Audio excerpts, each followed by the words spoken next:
You know, I thought there's two things that stood out to me. Number one, offensively, I think you can see what the kind of explosiveness that we can have. What was discouraging was critical situations. There was 2 third-down penalties that put us from third and manageable to third and long. We can't do that. Those are money downs for us. And then once we got in the red zone, we had 2 red zone turnovers. One was in a 2-minute drill, and just trying to get a chance at the end. But there was a couple of situations, some drops, and some lack of focus in the red zone. That's still, I think, is an area where we've got to mature as a team. And so that was one thing that stood out. You can see when you go live, all the tackling drills and all the tagging off and all that kind of stuff, it's for real now. And so you see not taking proper angles, not having good body position, and so it's going to be really valuable, I think, for our defense to be able to examine, hey, what we did well, what we didn't do well in terms of the tackling part of it. But I thought it was a good exchange. I thought it was a step forward from what we did last Saturday in Great Falls, and I know the kids are excited to take that last step on Saturday next week with Sonny Holland game. Seems like every time you guys had an explosive play, then the defense responded. They had the 2 takeaways after the long passes. So what do you think of the defense's responding? Yeah, well, that's kind of what I told them at the end of practice is that, guys, you can see how explosive and dynamic we can be. And the reality of modern football is that offenses are going to get their yards. They've got a lot of talented players, just the nature of it. Not sure what's going on over there, but something good. Sounds interesting. But one of the things that you see is the ability to play good red zone defense and tighten up in the red zone and take pride in your end zone. And I was pleased with the way our defense responded in certain situations. Now, let me say this: in some of those tag situations, I'm not sure they're catching Chris going down the sideline. So we got to do a better job of taking angles and keeping him bottled up. Is it? Do you hesitate to blow the whistle in those situations when Chris is taking? Yeah, I mean, we've got to be smart. We've got to be smart with our quarterbacks, but I do think there comes a point in time where those guys have to get hit a little bit, so that the ball doesn't just come popping out the first time they do it back in next September. And so we just got to be smart about it. I mean, we got a week left to spring ball. I think we've identified some of our playmakers. We're starting to gel on the offensive line. I think we know where our needs are, and we've got to pinpoint some young guys coming in that are going to have to be guys that contribute right away. But I think we're developing an identity on both sides of the ball, and that's a big part of spring ball. And now we got to hopefully not have anybody else get nicked up down the stretch here.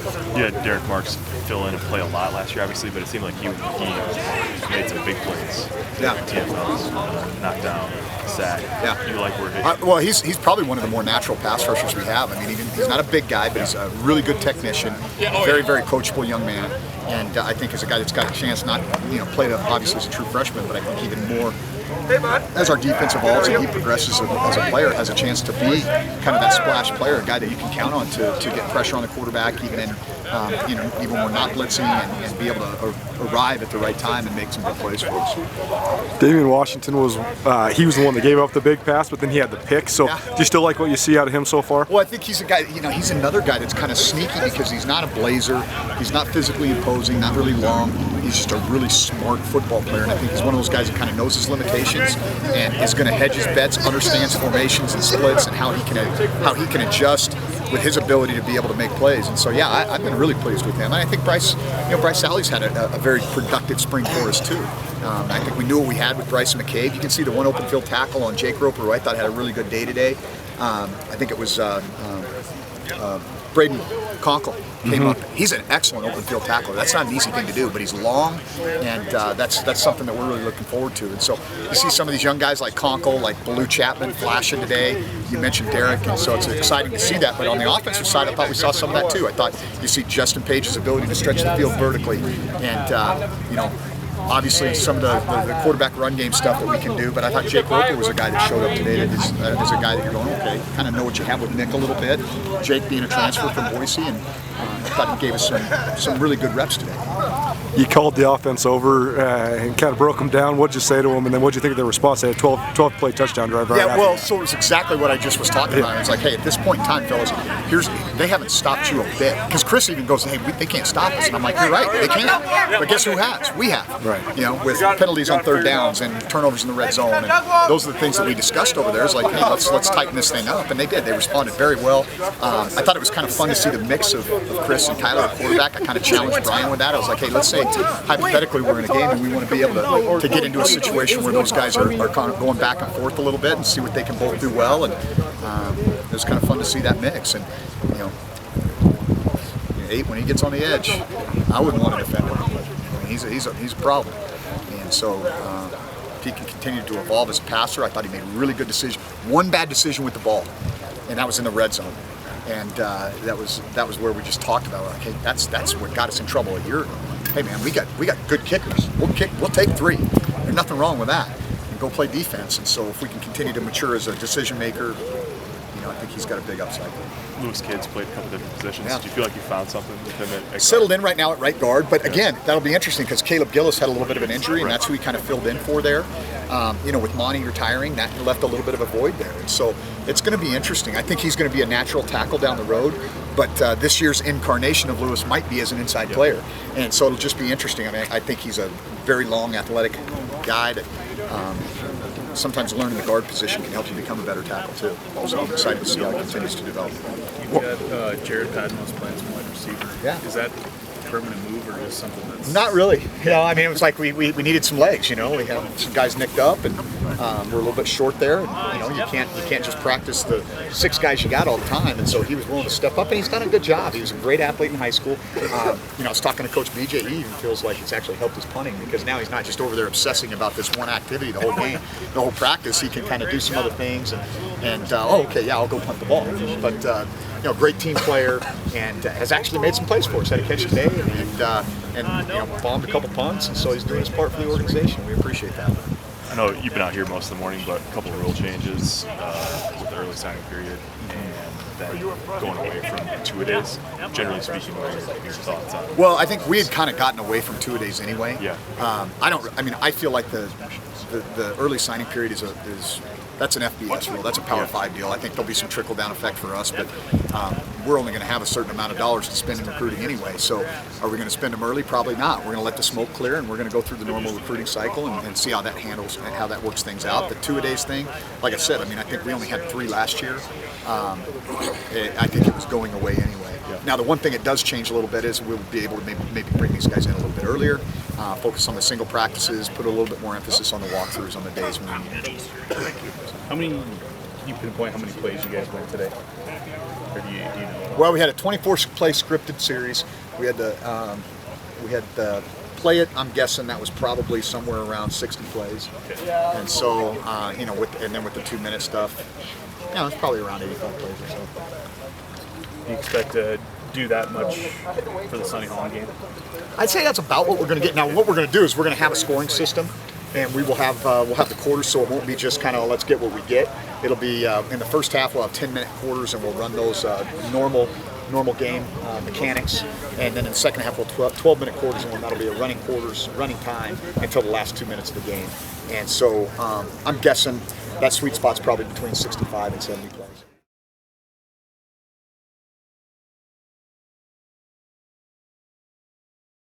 I think we did well, definitely better than last week. We were able to, drive the ball efficiently every time, but, that doesn't matter if we're not finishing, so that's one thing we definitely got to clean up is in the red zone, penalties, turnovers, etc.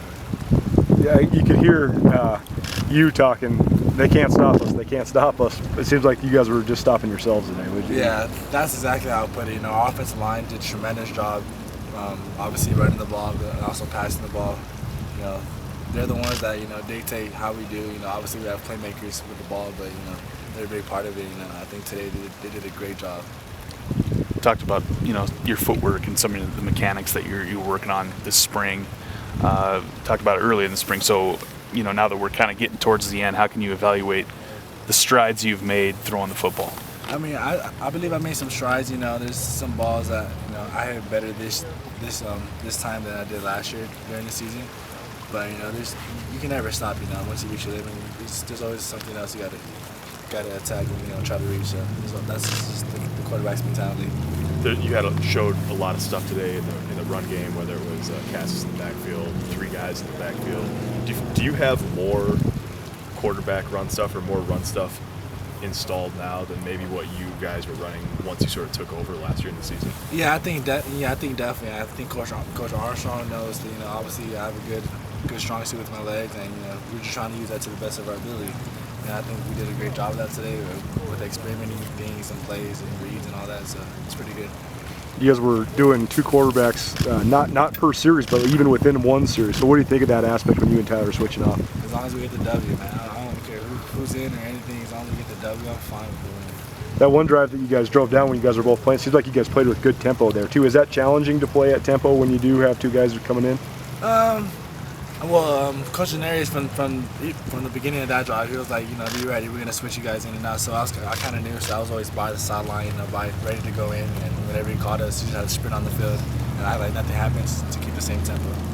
Do you have to work on staying in the pocket or thinking about, if you start to feel a little bit of rush, or are you sort of just take the license to get out of there? Well, I mean, of course they tell me if nothing's there to run, but sometimes when things are there, my feet get antsy, and that tells me not to run. So I feel like if my feet are calmed down, then I have the perfect, perfect everything, to actually make the throw and not just get out the pocket just because I see some free space, actually make my reads and all that. You hit Cam Sutton, I think it was Cam, deep down the right sideline on the second drive. Is that one of the throws that you're, kind of getting more comfortable with, those downfield? Yeah, I definitely like it, especially if my footwork is right on let's say on the go, for instance, 3 steps plus a hitch, Last year I would take the 3 and just chatter, and then I would just throw the timing off, or I wouldn't even get enough drive and things like that. So I think that really helped definitely, and Cam's a playmaker, Mitch is a playmaker, as long as we give them a chance to make plays. Denarius, we were just asking him about throwing a post route the other day. He walked over and then was giving us very specific. What does he like to deal with when you're talking about footwork or mechanics? Because it seems like he's got tips and tricks for as long as you could possibly want. Yeah, that's one thing I like about it. Like, if you think you did that play right, he'll find something that you didn't do right, and he'll make sure that the next time we do it, like if we have individuals, we'll work on that right before we go performing, and that'll translate over to the field play. Standing on the defensive sideline, every time you take off running, they say, we tagged him, we got him. But it seems like you don't think that they're going to get you in those situations. That's just the confidence. I don't know. I don't think they'll catch me. Coach Choate kind of mentioned it too. Sometimes on some of those plays, he's trying to be cautious and blow them dead. But is it frustrating when you have an angle and you hear that whistle? Yeah, it is. But but I do understand where he's coming from. Got to protect his quarterbacks, but at the same time, I can't really do what I want to do if it's just they'll tag and that's it. You did take one big hit. Yeah. Does that bother you wearing a red jersey, or do you want to get hit like that? Obviously I don't want to get it, but I don't mind it. Yeah. I took some pretty good shots last year. Yeah. So as long as we treat the weight room right, and prepare good, everything should be fine. You got one week left now here, basically, spring ball. What do you try to get accomplished for the last couple practices going into the Sunny Holland? I want to obviously continue to have a consistent drive, but once we get into the red zone, that's when we have to dial in and focus more. No more penalties, no more turnovers. That's my goal for this week, specifically in the red zone. Yep. It'll be great to have no turnovers, no penalties throughout the whole week, but we'll see how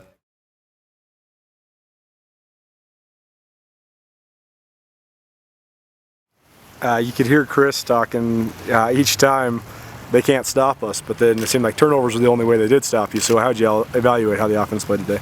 I thought we moved the ball really well between the 20s, but we were shooting ourselves in the foot in the red zone a little bit. But, we did a lot of good things today. We put in a few new packages, a few new plays, and I think I put the defense in a little bit of a bind, and we executed pretty well, but we just got to finish. We didn't finish very well in the red zone, and that's something that we did pretty well last year, but last year is last year, so we just got to keep improving and learn how to finish in the red zone. So. Choate was talking about how it looked like at times for the defense you could tell that there hasn't been a lot of live action just with the tackling. But what's the biggest change for you when you go from thud or whatever you call it to being completely live? There isn't much of a difference other than we can cut. But there was a few opportunities to cut, but honestly there's no difference between us and the D-line, between thud and live. So it's not that big of a transition, but finishing plays is probably the biggest thing because, in thud tempo, as soon as the ball carrier gets wrapped up, it's over. Yeah. So, in live, he bounces off a ball carrier, you got to keep playing. So, yeah, I'd probably say that's the biggest difference. You guys played 2 quarterbacks a lot last year, but within the scope of one drive, what's that like as an offensive lineman when all of a sudden it's Chris, then it's Tyler? It seemed like you guys did it pretty well today. Honestly, we take care of our business up front. Yeah, right. It doesn't matter who's back there. We dictate what goes on. So, I think they both played really well today. They both showed some really good stuff.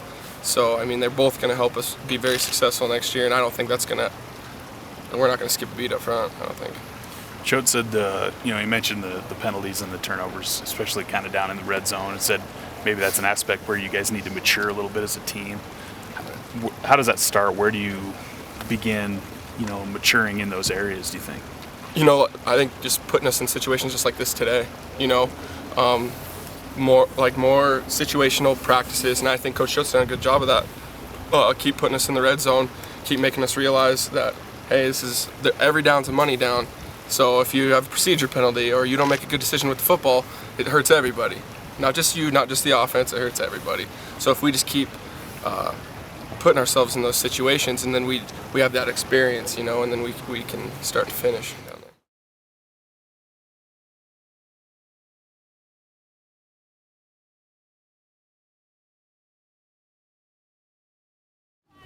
Live action today, what'd you make of the defensive performance?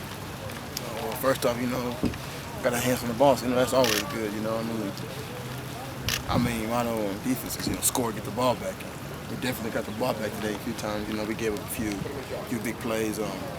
Tackling was kind of bad a little bit. But we're doing a lot of thuds, so we haven't had too much chance to do a lot of going live. So, but that's something we continue to work on. Each and every day we come out here, especially with Coach Choate doing the fundamental circuit and everything. So, but all in all, I think we won overall. So. Is it frustrating going against an offense that has a quarterback wearing a red jersey who runs all over the place? I hear you guys always saying, "I think he's down. I think he's down." I've been doing that since I've been here. Yeah, right. Dakota used to run a lot, and I played against Vernon my freshman year, so I'm kind of used to it now. But yeah, you're right. We'll tag Chris 5 yards in the backfield, and he'll still get 10 yards past the line of scrimmage. But it's all good because it's just more. It's gonna make us better. So whenever someone play a quarterback that scrambles would be good. So what's it take for a guy like Damian he gets beat on a double move there for a big play and then comes back and gets an interception in the end zone? What's that take as a corner? Just next play mentality. We on the island out there, man. Ain't too many people who can do our job. So after each play, good or bad, you gotta move on and go to the next one. And he just made up for it. That's the best thing you can do at that point in time. They didn't score, so he erased that whole drive. The scope of the cornerback position has changed a little bit now, and you're a veteran guy. Can you talk about maybe the spring that you've had individually and whether you think you're ready to take the next step at that spot? Every day we come out here just continue to get better. If we're not coming out here getting better, we're getting worse. And I feel like I put in the work day in and day out, on and off the field, in and out of school. So it's coming. It's coming. Like you said, I'm a veteran and I've been here for a while. Been through the ups and downs of the program the last couple of years, but we always gonna stay positive. And we always gonna be good. So you talk a lot with the younger guys, and also like Kahari is not playing, but he's talking a lot with the younger guys. What's that process like as you go through your college career to realize, oh, now I am maybe one of the older guys in that? Well, you just gotta continue to pass down the knowledge, and bring everybody else up. Just how Deontay Flowers and Bryce Keaton brought me up. He's just passing the torch on to the young guys and continue to leave a legacy as we continue to move on. What happens in that room is a reflection not only of them but of me too and the coaches. So at the end of the day, it's how we all want it to look. So we all take the same responsibility as anybody else do.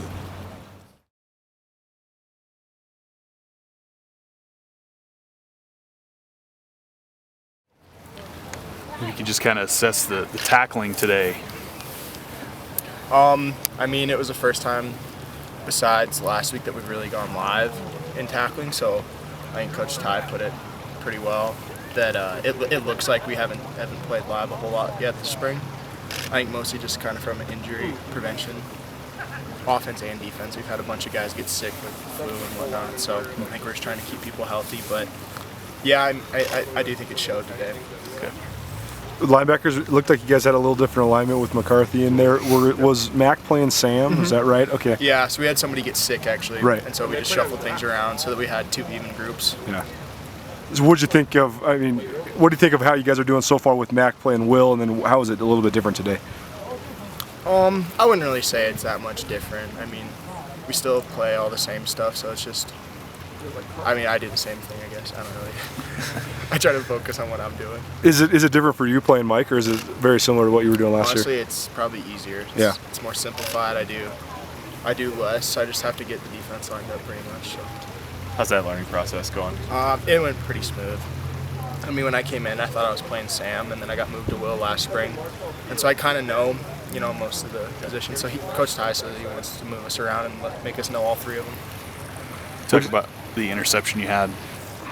Describe that play, how it sort of. You just tipped the ball and it tipped it right to me, right place, right time. Yeah. You guys seem to, when offense hit big plays, you guys seem to be able to respond each time. So what did you think of that aspect of things? I mean, that's something we need to do because offenses are going to hit plays. So, it happened a lot of times last year where we did get big plays on us and then we didn't recover from them, and I think that hurt us a lot.